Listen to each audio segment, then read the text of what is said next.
It turns out that only those whose blood has been completely drained, who then drink a vampire's blood in their final moments, can be transformed into a vampire. After Louis was drained of his blood, he greedily drank Lestat's blood. Lestat's face was filled with pain, for transforming a fellow being also required a price. Soon after, Louis's face turned bright red and he was overwhelmed by agony. But once he completed the transformation, it was like a door to a new world had opened for him. Louis looked at the world with curiosity, just like a newborn baby.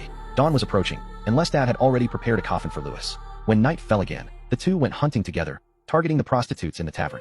Louis refused to take their lives, but Lestat had already killed a prostitute for him beforehand.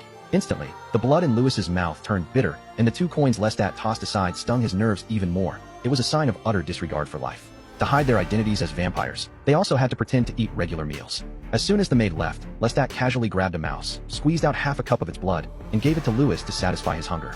Animal blood turned cold quickly and was nowhere near as delicious as human blood, but at the very least, it spared Louis from the torment of his conscience. Lestat was different, though. He fed on 2 or 3 people every night. The 2 often attended balls, and this time, Lestat found a widow for Louis. It turned out that Lestat had used mind reading and discovered the widow had hired someone to kill her own husband. Drinking the blood of a sinner would help ease Louis's guilt. Louis successfully won the widow's heart.